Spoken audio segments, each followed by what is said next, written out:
Not at the studio with Kitchen Theory. We have Dimi Leivadas, the founder of Delta Lambda Hospitality. Dimi is an internationally reputed and leading hospitality expert with years of experience in some of the world's top Michelin star restaurants and five-star establishments. Most notably, probably, but most people will know, is the Fat Duck, where he was restaurant manager for several years. Now, today, we're going to be talking about the role of creativity within hospitality, because I know this is something that Dimi is an expert in.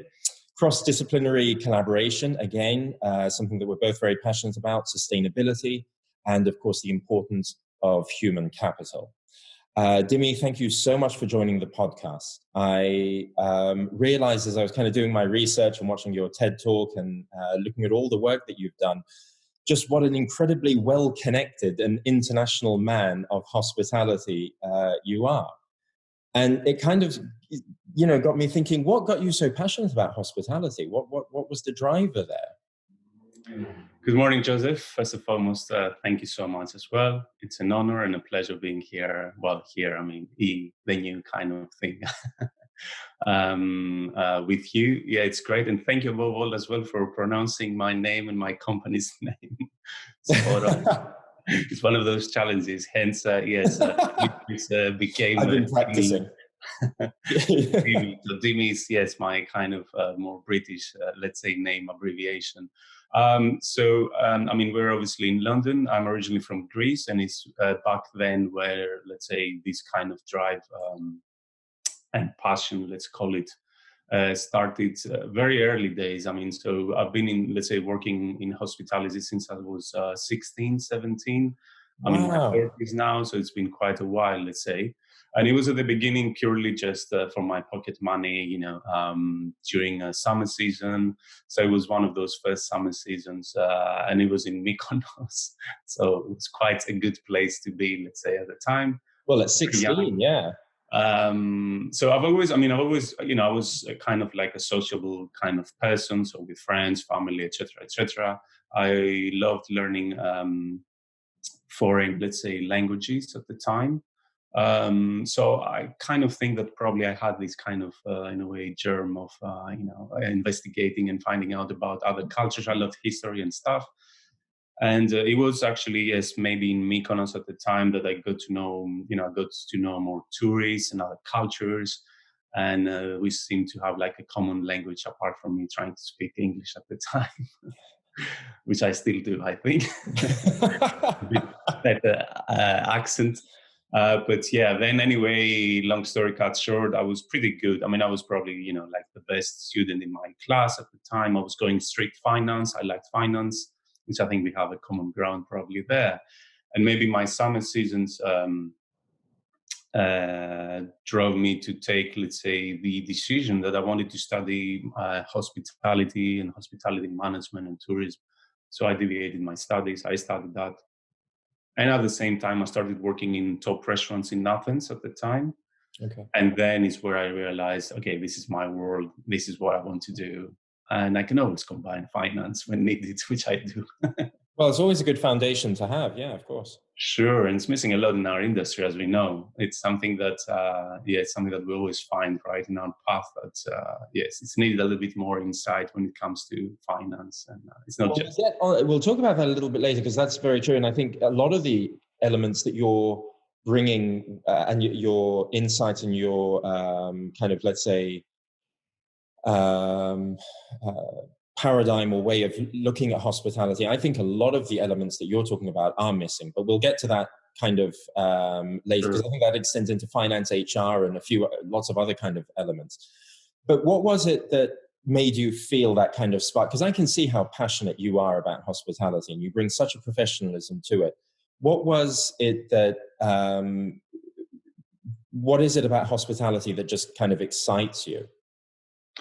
I would say above all is about, it's about, being together with people. So the internal and external guests we will touch as well probably later on, but the importance of being around with people and, providing and creating experiences that they are but they could be, let's say, unique in a way. That involves as well, obviously, challenges, which are great. I love being challenged. It's not doing things for the sake of doing it. It's more kind of a genuine, I imagine, probably thing. And it's something that kind of reflects an approach when it comes to hospitality. And you can see it in different maybe markets as well, or examples that there's maybe it might be as well a little bit of a cultural thing, a little bit more Mediterranean, open, welcoming. We have it probably in our genes in a sense, maybe. But then, it started, as I said, because I started studying hospitality management, so in the uni in Athens and stuff. At the same time, as I was working in restaurants, for example, we were doing like courses, master classes at the school that you had to learn the table service, art de la table and all these. And I remember there was a great professor at the time, but his first question in the classroom was like, okay, which one of you is working in a restaurant or a hotel? And we went like 1 or 2 or 3, I think, like that. Where do you work? And at the time I was working in probably one of the best, it's still open. It's like an iconic French restaurant in Athens. So, very well reputed. And he said, all right, don't worry, come for the exams. Great, don't worry, come for the exams. It's fine. I'll put you present. And I think it was that restaurant back in '98. I think that was when I started working there. That's really it was like an eye opening for me, seeing all these art de la table and guéridon service and these great wines and the guests coming in and the whole feeling of delivering as well, and the standards really high, but at the same time you were breaking a glass, you shouldn't have done it twice. Old school kind of people working there for many years. And I was like, wow, you know what? This is what I want to do. So I think that was kind of a definitive for my career. And then I worked in a Japanese restaurant, again, one of the very top at the time. You strike me as being a real Japanophile. Yes. Because I know I absolutely love not just Japanese food, but the ceremony, the history, the culture, the philosophy that goes in. It's just so steeped in philosophy. It's one of the few, I would say, gastronomic cultures that you would say has so much kind of thought and philosophy and history behind it. And I can see so much of that in your approach as well. Yeah, so I was just saying, because I have some books at the back here, let's say Japan, and funny enough, I would have been there now in April. It's kind of, yes, it was at that restaurant at the time. For example, we had a Japanese lady that she was dressed in kimono, and he was giving the oshibori at the beginning, giving the welcoming, the irashamashe, to the guests, and then she was doing a tea ceremony kind of. Apart, obviously, it was Japanese cuisine restaurant, so we had a proper Japanese chef that you couldn't say a lot of things to him, but I kind of got it from that time, what it means to be like precise, and they are very dedicated and understand more about as well different like cultures, right? Respect, that you gain respect, you don't demand it, you to know where your limits are, right? And that was very eye-opening as well at the time, and that was 2000, I think 2001. So that was very definitive. And then, I was going back home in Athens, imagine, and a table set for dinner and myself using chopsticks. My parents were looking at me and they were like, what's really wrong with this guy? Why are you eating with those sticks? Well, what's interesting, so Japanese culture, I feel, in gastronomy, in modern gastronomy, has had such an impact on modern gastronomy. So everything from kind of, when you look at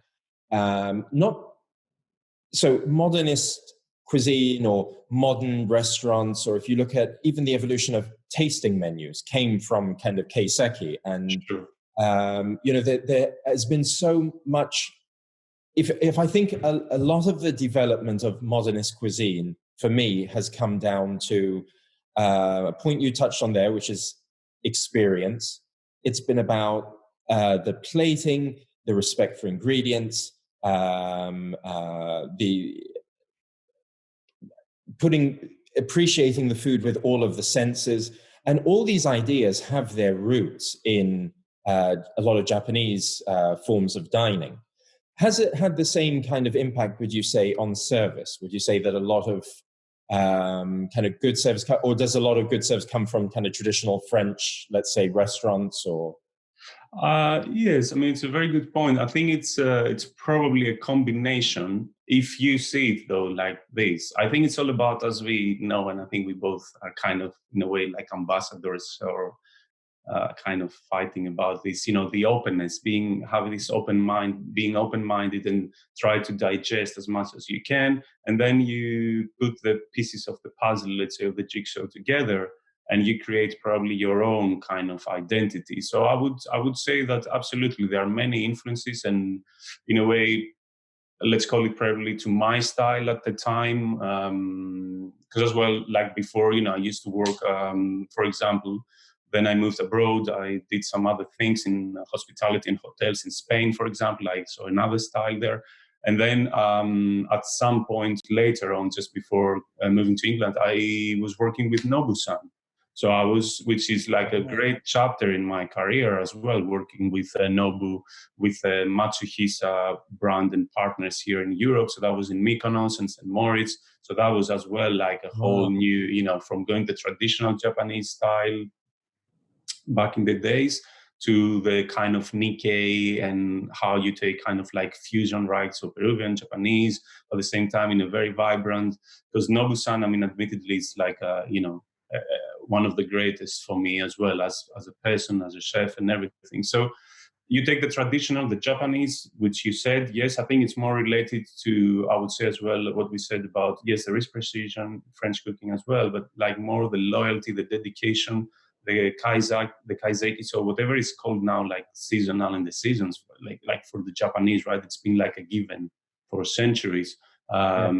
That's respect. So it's and kind of provenance as well. like exactly the tableware, then everything, the art, the precision, right? To the whole ingredients and everything. So I would say the verbal and non-verbal as well communication that I got, the body language. So combining that with the more kind of traditional and the precision that the French style of approach has, and then implementing some new elements, which we did later on, working with different, other disciplines and artists. That was part, let's say, of what it comes to front of house, to guest experience and what you provide. But you need to keep evolving. That's the thing. Once you feel like complacent, so, oh, I know it, I got it, I'm in a comfort zone, then you're already like just about, it's quite getting a little bit tricky. Or at least, I don't know, this has always been a little bit my kind of case, that I want to do new things and, and delegate and empower people to continue so we can move on. One of the kind of Japanese philosophies that I really like, it's not necessarily, doesn't just apply to food, but it's kind of, I guess you could apply this to any skill or anything that you're doing.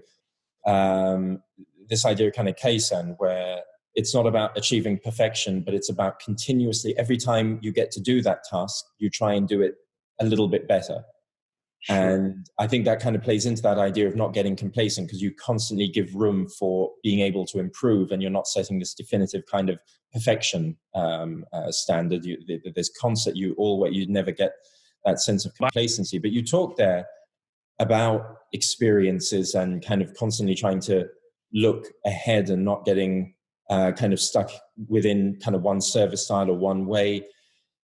The Fat Duck, where you were, I mentioned, where you had worked for years as a restaurant manager, is probably one of the most progressive at that time, especially when it came to developing experiences. I think it was probably one of the first restaurants, at least in the UK, that became known for offering more than just a meal, and it was about offering people an experience. And what were the different kind of elements, who were the different people, and what was the kind of creative process behind that over those years? I joined the Duck back in 2008, for example, and I started weeks before. For example, I was let's say a manager with Nobu, kind of like at that, let's say, level. I started from scratch, let's say, again, as a waiter, and, going up and up, which is, I think, as well, very important. And in most of these places. Why? Sorry, why is that important? Oh, well, I mean, at the time, at least, it was, let's say, like that generally. It was difficult maybe to get to restaurants of this caliber and go directly to a manager's position. And I understand that because there's a lot of knowledge there. Every restaurant of such caliber, let's say, they have their own kind of mechanism as well, right? So you're kind of probably a little bit more exposed if you go there. They're like strong. It's a very strong structure, right?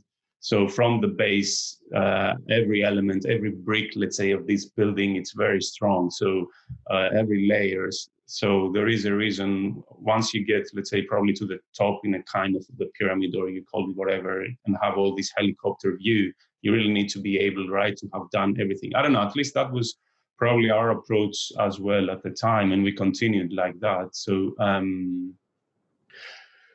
as well, there were probably, we're talking about 10, 12 years ago, it was a little bit more hardcore conditions generally in our industry, as we know, in restaurants. So, you were working loads of hours. There was no space there to see yes, but why, or, and I'm not talking obviously about, the duck or just the duck, or generally, that's and especially at that level, as we say, where when you're in search of perfection, as hence the series as well, let's say, of Heston, you have these drives, so everybody, and that creates great bonds. So these are, as well as we know, friends for life, right? Because you're going through challenging times. So there was a great wealth of people anyway since those days and for the years ahead. So that links to what we're saying, the importance of bringing in people. It's a very important step. And then working with them, molding them, creating what you want, let's say, for what's gonna continue. So at the time, I was very privileged, exactly, to have like great colleagues there working and supporting, and they were kind of, we all created, I believe, the conditions, share same values and same culture, which is absolutely necessary to start with, to have a good communication and mutual respect, common goal, and that's what brought us, let's say, to the years ahead. So cooking obviously was always kind of avant-garde, ahead of the game, and very pioneered. So at the same time, I had kind of the feeling as well when I took over, let's say, that yes, we could do like more things when it comes to the whole experience and approach, and take it to probably some different levels, and like concept-wise, probably, right? Still keeping it simple in a way. But as we say, simple is very difficult. Less is more, and make it something simple. We all tend to, complicate our lives sometimes, and you're like, why? Well, simplicity can be harder to achieve at times because it tends to be that there's less fuss, so there's less to distract you from the point that you're trying to make, right? And that can actually be very, I'm thinking of cooking at least, if you're just trying to put one or two ingredients on a plate, that's simple, but it has to be incredibly well done. And I think that's where, again, kind of just quickly going back to the Japanese thing, they do extremely well, where they take, beautiful ingredients and do something really simple with them. So in developing the experience for the front of house service at somewhere like the Fat Duck, what were the different kind of creative inspirations, and what were the different collaborations that you worked on that kind of, I guess, fed into what how it evolved over the years? Sure.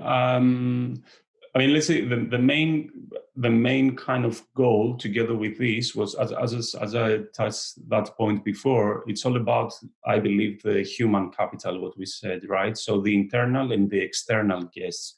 So creating a very solid, strong team that they will look after, and we will look after our guests, right? So this mentality that, yes, one for all, this one for all and all for one, that exists the same. Whoever comes in the restaurant, they're super VIP. So that term exists and doesn't exist probably in the common kind of sense, let's put it this way.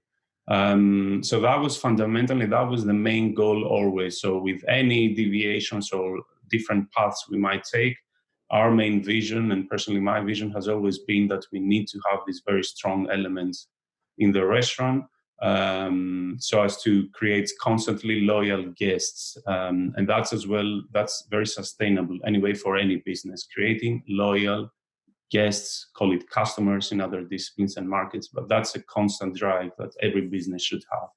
So whoever comes in the restaurant, they need to be, potentially our loyal guests. So at the time, yes, so apart from the service was already at very good standards. I used to have members of my team that they were probably way better than I was, let's say, in the actual service. And that was the drive anyway, and it needs to be like that. So then we incorporated different elements, creative elements, as you said, that probably they're not very, let's say, common in restaurants. So started working with different other disciplines, i.e. psychologists, performing artists, musicians, choreographers. We're doing yoga courses, as well. A reflexologist was coming during service. So during service, the team, kitchen and front of house, they were going for 20-minute sessions, reflexology sessions. And that was really cool, actually. So I used to tell them at the time, okay, PlayStation time. And, like during busy service, you would go out, unwind. There are many elements that came as well after all this. But again, as I said, it was purely teamwork. So without the support of the company, without the support of the HR director at the time, he was a lovely person anyway, and the first Val, and the first one that welcomed myself when I moved in the UK. So that kind of set the tone, right?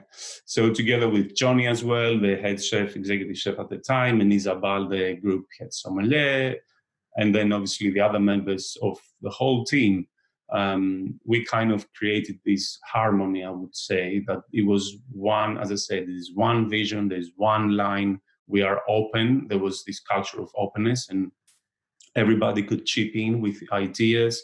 There was this drive.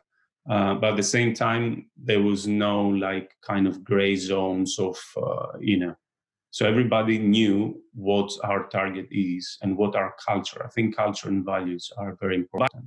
I mean, there were a lot of challenges, right? I mean, we had amazing ups and downs and dramas, and for all of us, which is part of the game. It's the beauty of it, as I said.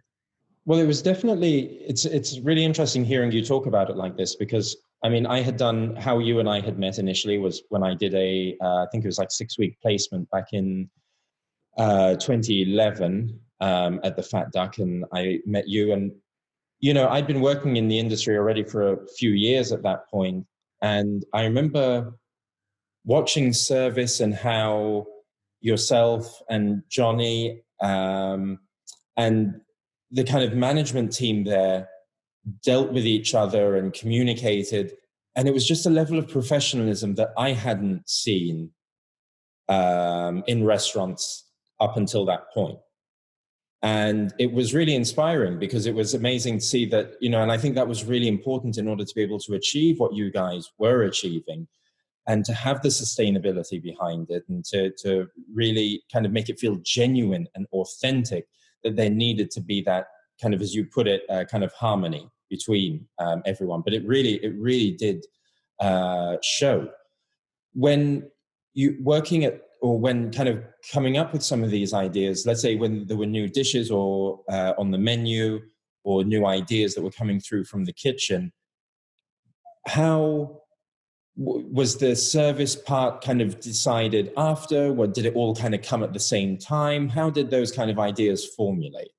So we were involved, front of house wise, let's say, exactly. We were involved in the developing process. So the R&D, let's say, because there were obviously elements as well that they would need to be looked after from front of house point of view. So as you said, yes, exactly. There's no point probably to create something that logistically it will be a disaster. And it can be very easily. Obviously, you need as well. I think with such complex dishes, you're right, and with such complex, right? Yeah, I mean, and we had some front of house. We had some amazing examples, going down big time service-wise and kitchen-wise to identify. But as you say, the most important thing is, and I think what worked really, really well at the time it was the lack of ego. So we were all in the same mindset that our ego and any ego was on the side. It was anything, there was nothing personal. And especially the three of us at the time, Johnny, Isa, and myself, let's say, we knew that, if Johnny would say anything to front of house or whatever, or Isa, vice versa, or myself, that was it. There was no kind of question more on the aspect that, oh, it's the sommelier, it's fine, it's not ourselves, kitchen, whatever. No, that was for everybody. We were an entity. It was one performance, one product, one value. So, and I think, and I believe, not I don't, I think, I believe that at the time, whoever was in the team, they could identify that. And they were like, right, these guys, they set in a way the tone and the example that it's all about the final, goal and making people happy when they come in, and this respect and looking after everyone. So there was this kind of respect, I believe, to our suppliers, to, whoever was coming in to deliver something. The postman would come in, the way we would greet him, thank him, her, him, help him, ask him, her, whatever, you want a glass of water, maybe. Maybe nowadays, through it would need a risk assessment for that as well. But the time it was kind of the don't take things for granted.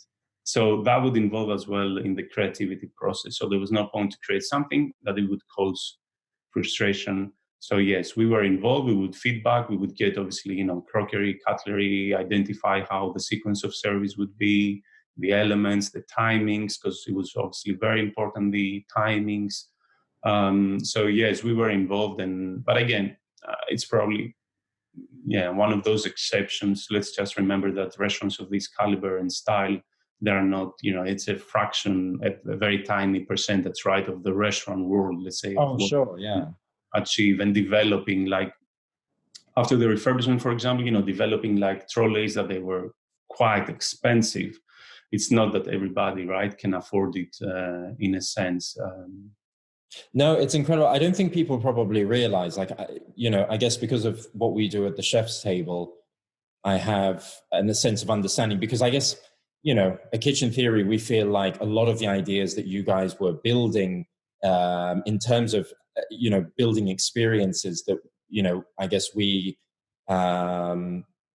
consider ourselves to be kind of building upon those kind of ideas and multidisciplinary collaborations and working with people from different backgrounds, like magicians or psychologists or artists. And, I don't think people realize just how, number one, expensive it is having bespoke stuff made for the table. It's really crazy. I know you guys actually worked with, I'm not saying she's expensive, but I know you guys worked with Raiko Kaneko. Yes. Or Kaneko Raiko, who does Reiko ceramic work. Yes, amazing ceramics, yeah. And she has Japanese heritage as well. So yes. Back in the days, and she continued working as well with the restaurant since then, let's say. So yes, with Reiko, bespoke things, and as well, she's great. She's amazing. She's doing great stuff, actually. Yeah. So we've always tried to do that. Let's say back in the days and onwards, it was becoming more and more, let's say, bespoke, on the tailor kind of made bespoke experiences. So that was more part of the reopening and the refurbishment of the Fat Duck, which already now probably 3-5 years. Wow, time flies. But yeah, so it was post. So when I left in 2014, I came back as an advisor, let's say, for the reopening. Okay. And as well, when I left, a very good friend took over, who has as well the same name, Dimitris Bellas. So with a great wealth of experience in the hospitality, an amazing person, and he took it to even higher, let's say, levels. So, so I was back for 6 months working in the project whilst the team was in Australia for the pop-up. Oh, right. Yeah.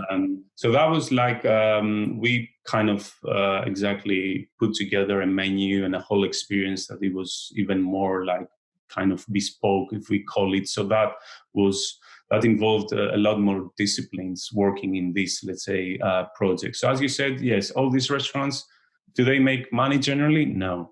It's very expensive operation. You have 40 guests and you have 40, 60 members on payroll.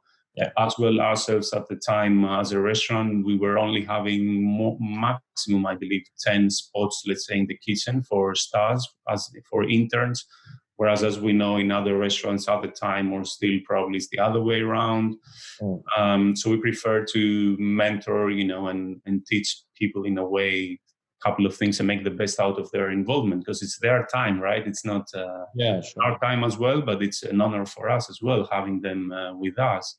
So we could learn a lot, and that was as well part of the whole development process, that there was an open culture. There was obviously fine lines that you couldn't kind of pass, because anyway, it wouldn't be. But I think at that time as well, we were quite maybe innovative on our approach with human capital and developing people and mentoring. But it was full on. I mean, let's be honest, it was full on days, very long hours. Hence, as well, we took the decision to close the restaurant, for example, which was a big decision at the time, to close the restaurant for 2 days. And improve, let's say, the quality of life of the team, for the team, and create, a canteen, a staff canteen, and other elements that not many businesses do, maybe generally. So you kind of think that human capital is probably payroll, cost, so something you want to cut off, whereas I think we were probably the other way around at the time. Yes. What was one of the most intriguing or interesting kind of collaborations, or kind of, let's say, outside influences that you guys had? Because I know you've worked with people like, say, Roger Kneebone. I know you've worked with Charles Spence, Barry Smith, and I think we kind of know a lot of the same kind of people. What would you say are some of the kind of, not the most, or kind of any of the kind of interesting collaborations that you Sure. So if I would pick, let's say, from the names you dropped, probably link it. So yes, with Charles Spence, and there was the history kind of behind of all the experiments as well that that were done with Heston at the early days when it comes to multisensory experiences. So with Professor Barry Smith as well, he was visiting the restaurant. We took the team as well to the School of Studies of Senses, right, in the University of London. It's been a while, but now we're actually, as we speak, we're exchanging some messages with Barry. I've got him on the show on Friday. All right, really? Nice. Yeah, no, lovely people, and they love restaurants as well. And Barry, I mean, he was coming in as well, so very, very important feedback. But yeah, there was like this really nice aura, right, and energy. So that was great as well, influence and identifying this discipline. So we took the team, actually, we went to the University of London and we did kind of some of those experiments. So it was really obviously eye-opening for the team as well. What kind of experiments were they doing? Well, we were doing like, the blind tasting things, and the bitter, the palate. I mean, it's been quite a while now, but whether they were super tasty or not. Exactly, with the sound and the taste and sound, right? If it's bitter, and but it was nice. It was very eye-opening as well for the team, seeing all these probably that they've read in the books and stuff. And it was interesting enough. It was actually my last. Well, there was some psychologists coming in as well, which I think that was as well really cool at the time and important. So we used to bring a couple. There was a psychologist and a film director, and we were filming the team. So the one part was they were presenting themselves. Hi, I'm Dimi. I come from Greece. We love Acropolis, whatever, and I'm here. But it was more about for them to see how, because we're talking about like 10, 12 years ago. So mobiles, they were not really, there was no social media, whatever, as now. So seeing yourself like in a video was quite something. That was one part. And then we were doing like a mock service. So they would serve something. The members of the team, the front of house, they would present one or two, let's say, dishes or experiences, and they would be able to see themselves as a reflection from the guest point of view. So if I would say, let's say to Dimi, well, you know what, you need to, somehow let's work on the way you're very loud and you speak too fast and you move your hands a lot. And they would probably think, yeah, whatever, yeah, you're right, but let's see. And then when you see that, you're like, oh my God, is that me? So, and we had follow-up sessions with the psychologists actually, and that was very helpful. There were other elements that surfaced that we kind of probably had some hints. So we were working on that follow-ups, and the team really, really appreciated it. And one of the last project before I left, it was the one you mentioned actually with Professor Roger Kneebone so it was a collaboration, St. Mary's Hospital and Imperial College. And we want to identify disciplines, right? So surgery with top restaurants operation. So we visited St. Mary's Hospital. We did a surgery simulation, which was really cool. And at the time was Johnny, the executive head chef, let's say, still around, and Dimitri, the new restaurant manager, plus the members of the team, and myself. As I said, it was my last project before I left. So we did that, and it was really cool to understand that in a surgery has quite actually a few common grounds with a restaurant, let's say, operation. Excuse me. And then they visited Bray so as to see our operation and the research and development. But that was as well, let's say, timing that I had already left. So it was kind of a nice, I think, as well, my end, like ta-da, closing, And as I said, Dimitri onwards took it to hire, and they're still working with Professor Kneebone. It's amazing, So it's a nice legacy, I think. So since then now, so initially when we started talking, I mentioned this idea that I think, from knowing you over the years and speaking to you over the years and having seen you at work at the Fat Duck and the level of professionalism that you brought to that role there, that was really, really clear and very distinct from anything that I had seen before. Your maybe background in finance, certainly your appreciation for human capital, and a lot of the other ideas that we've spoken about over time are really kind of quite fundamental elements, but elements that are really missing in the industry, in the hospitality industry nowadays. And I would say now more than ever, given the current global circumstances, I think it's become so apparent what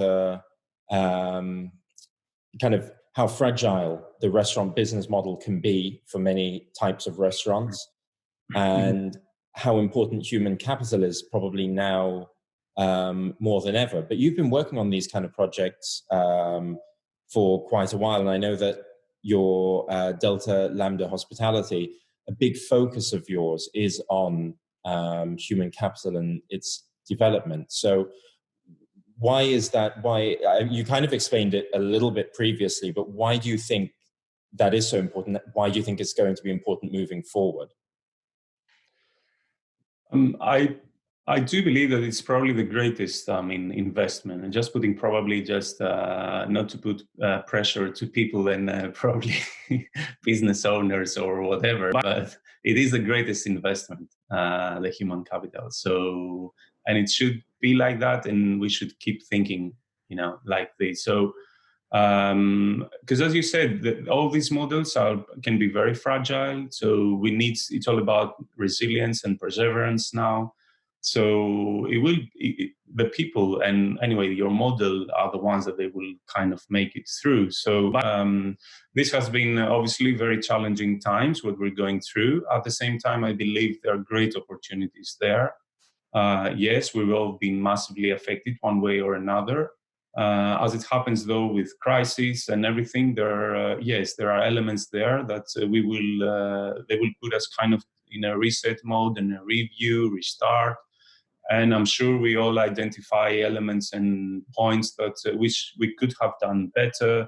We see now restaurants, for example, and hotels, how they adjust their plan and the critical path ahead now for reopening, which is going to be quite difficult, I believe. You will need to bring, in a way, the right people on board. When I say right people, not necessarily, and that was one thing we were doing at the time. It was casting for roles. So you identify, let's say, any talent, but that talent is more, I think, relevant and links to what I said before about, values, about the authentic smile. The rest you can mold it, you can fix the whole thing, the product that you want to present. So adding to that, being good front of house wise and being a good chef, when you have your own business, you need to understand about finance. You need to understand, and if you don't do, it's fine. As we said, we're not experts probably in a couple of things. Then you can bring on board people to advise you or become part of your team anyway to look after certain elements. But this goes back again to values, because I keep on talking about values, but it's important. And it's important. One of the greatest, let's say, values is trust. So when you build trust, then things become way, way easier to facilitate. So that's kind of one of the things, yes, when I set up my company about 6 years now, it's going fast. Wow. It was one of the things I always kind of, anyway, it's more like mouth to mouth. It's not really most of the time like pitching for projects, right? They approach us, and then depending the part of the world, because we do everywhere in every continent, we have projects. It's all about this mutual trust. So we will explain that we will be very honest how we see the whole business model, where we can take it, and just to make sure that we share the same values, as I said. If yes, perfect. We go on, and then piece by piece, we build what, let's say, we wish to achieve. But I mean, as you know, and I'm involved in tech. I advise and invest into startups, which are not related, let's say, to restaurants or hotels. But again, you see, even if we're talking about, let's say, disruption, innovation, evolution, and technology and artificial intelligence and all these things, there's always key people somewhere involved, or they're going to be addressed to people, right? So there's always this element, this human element, and touch, which now has to be sanitized, but it's still a nice touch that we need, to have. One of the really kind of exciting projects that I know you've worked on in the last few years, and because it touches on this idea of kind of sustainability, is the Sunday Praia. Am I saying that correctly? Yes, it's so Sunday Praia. So it's in Portugal. It's in São Tomé e Príncipe. It looks incredible. It is. I mean, it's definitely, like, for me, it's been like, wow. It's kind of changed quite a lot of things. How, I mean, it took me quite a few years. I mean, so I've been involved since February 2016 in this project. So it's São Tomé e Príncipe. I mean, I didn't know. When they approached me, I was like, oh yeah, of course, São Tomé e Príncipe. Google, where is that? Even though I kind of think that I'm good in geography, but nope. I was like, where is that? Sounds very exotic. So it's in West Africa, one of the smallest countries in the world, smallest capital, San Antonio, in the world, in Príncipe. So it's a former Portuguese colony of West Africa, just opposite kind of Nigeria, Gabon. So a very, very, it's a great guy, an entrepreneur, South African entrepreneur, quite a few years ago. He traveled there. He loved the place, the island, the people. He identified, though, that it was obviously very poor. There was no infrastructure, needed a lot. So he started a sustainable project there with education, agriculture, access to clean water, at the same time providing clean water to the indigenous people by teaching them about recycling. So you could get a bottle to get access to the clean water. At the same time, just to get this bottle, you should bring like 50 bottles of plastic. And so that brought like other elements, biosphere reserve, and then the hospitality elements came in. So I was brought on board 4 years ago as the main hospitality advisor to open the first 5-star eco resort definition of sustainability, if we could.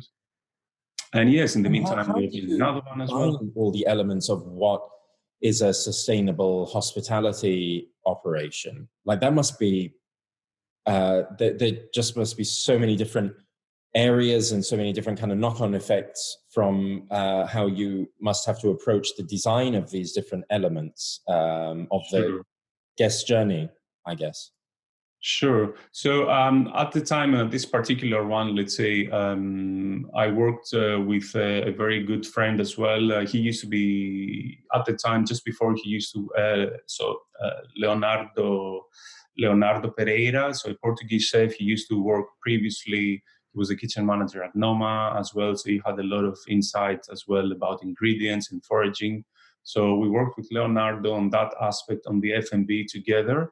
And Philip Moreau, who is the head of tourism and hotels for this company, HBD, it's called here Be Dragons Principe, is the company, let's say, the trust that started everything.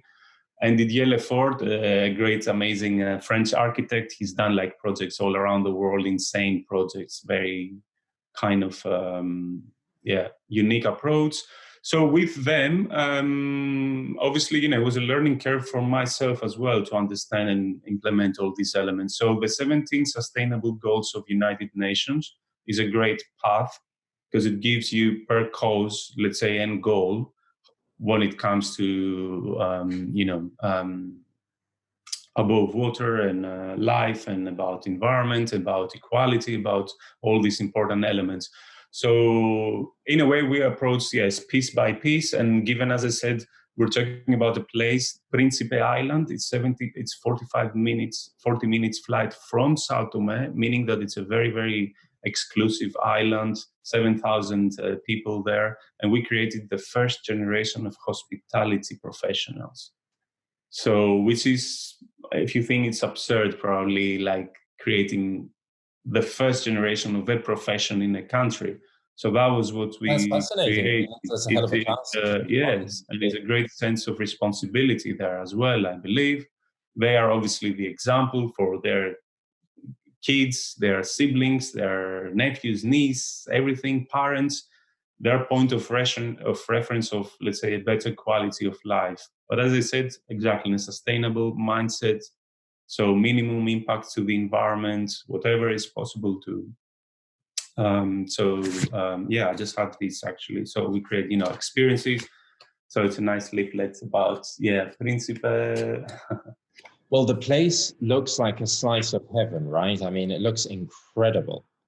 It's like Jurassic Park, I think, kind of. Yeah, exactly. It looks like there's really very raw, authentic. untapped beauty about it. Yeah. It is, yes, it's one. And then it was already kind of without promotions and stuff. It was already like in, the known press and magazines and all about travel and one of the hidden paradise. And so, as I said, there is a strong element of responsibility there of where this will be like in a few years from now.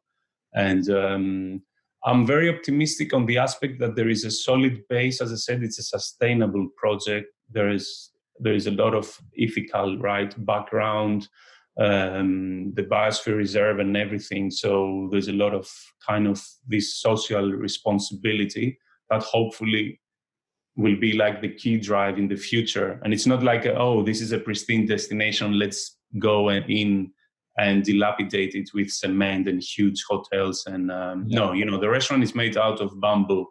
In 3 months, you can dismantle the whole thing, and in 6 months, most probably, the forest can just go back in a sense. So yes, this has been very mind-opening as well. And as I said, doing projects from there to probably the most exclusive, luxurious hotel brands in the world that you can do like this and have everything. You're just thinking, wow, kind of like a roller coaster. So I prefer to kind of always go back and kind of, poke myself and say, remember Principe, remember the fact that those front of house members, they don't have a toilet at home, they don't have a kitchen, but they're chefs, they're front office managers now, go back to that drive, that authenticity. And they have that smile that we said, that was the thing that kind of, they have that original smile and kindness. And I was like, perfect, leave the rest with us. We'll do training and everything, Yeah, funnily enough, I found the same thing being in the Maldives. A lot of the local team there's just such a genuine sense of warmth and hospitality that comes as a part of maybe it's cultural, comes as a part of maybe their just upbringing and the way they are, that they're very warm people to deal with. So what would you say in terms of, and I guess it's impossible to ignore the current global kind of situation and how that's impacting hospitality, obviously, but kind of, let's say, putting that aside somewhat, what would you say you see as being kind of the future trends within hospitality? Sustainability, and obviously chefs and front of house and at every level of the food chain, sustainability has become really, really important. So that, I think, kind of we know. But in terms of kind of more of the experiential level, what do you think we'll be seeing more of in restaurants? And maybe now, because of the current global situation, maybe if people are going out less, then they may be more inclined to be a bit more selective, or there may be less restaurants out there doing what they do. So what do you think we'll see kind of more of in terms of attitudes and trends? Sure. So without being able, obviously, to predict, as we know, especially given the situation, maybe I will split the answer into two parts. So let's say that we were having this conversation pre-COVID-19, so everything was going as normal in a way.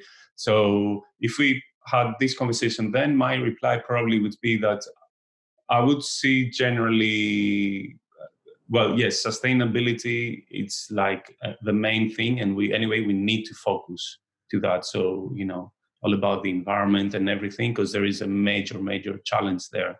So there's no way back, and we just need to accelerate.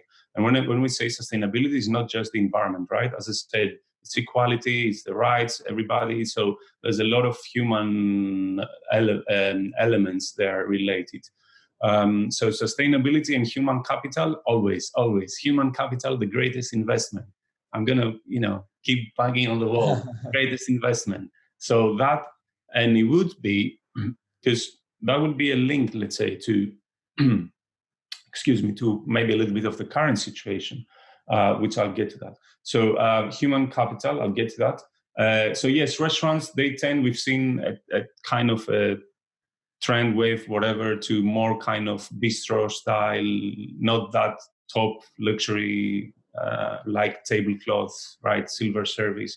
We've seen already that kind of wave coming in, and it would probably stay, I think, to an extent. So, like, are we talking about kind of the Jason Atten, Pollen Street social, where it's still fine dining, but kind of a lot more relaxed, no ties? And are we talking about that? I mean, the dress code, yes, it would be anyway, I believe. And we can just mention that, for example, at the Duck, there was no dress code. So there were guests coming in with flip-flops, literally flip-flops, And I actually meant the service, as in kind of the service kind of up button. No, sure, of course. But again, you cannot, maybe you can, even your experience, even if you wear like a suit and a tie and everything, maybe you can provide such an experience and a service that if you ask the guests 1 hour after they've left, was your waiter wearing, what was their dress code? Did they wear a tie? And they might go, I don't know, I don't remember. Because maybe they didn't even notice. Maybe they noticed at the beginning, but then they were like in a magic kind of bubble, right? That they forgot, and it just stayed on the whole experience and this magic, let's say, element. So yes, it will be like as well, like smart casual guests coming in and the whole thing. Yes, so that would continue. I believe there would be anyway more kind of technology would kick in. So the whole thing now just accelerates this whole kind of situation. So if we would link it, I would say that we will see obviously more technology applied when it comes to restaurants and, well, hotels. It was already an F&B. So yes, the takeaway, delivery, pickup, this is here more or less to stay for some businesses, because they've the ones that they're trading now during this period, they've understood actually that, well, there's something there that we can do at the same time when we go back to normal. So online shops, right, takeaway, delivery, readjusting maybe the concept. Sorry, I was going to ask you, do you think that, because you just mentioned delivery, do you think the trend of places like Alinea, Hakkasan, Hyde in London, all these kind of fine dining restaurants that are doing delivery, do you think we'll see more of that? Um, I I mean, personally, maybe, well, thinking, believing that they would normally keep an element. So it might not be to that extent as a percentage, obviously, given the situation now. But generally speaking, to what we're saying before, now restaurants, for example, and chefs and managers and everything, they started to understand probably a little bit more the importance of finance behind, and how, it's a cash flow business. The margins are very tight and low. So now it's even more evident the importance of, being even more creative, just not the actual product, but actually creative on our literal operation, how we run our business.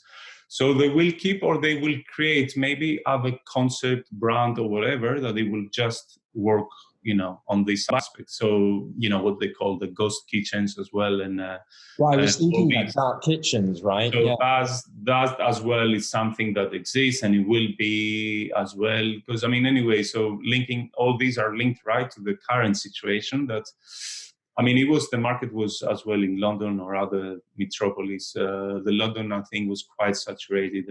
There was too many on the table, too many places and offer, and stuff. So it needed kind of as well.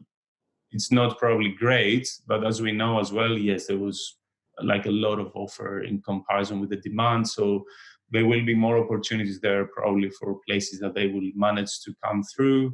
We will see new concepts coming up.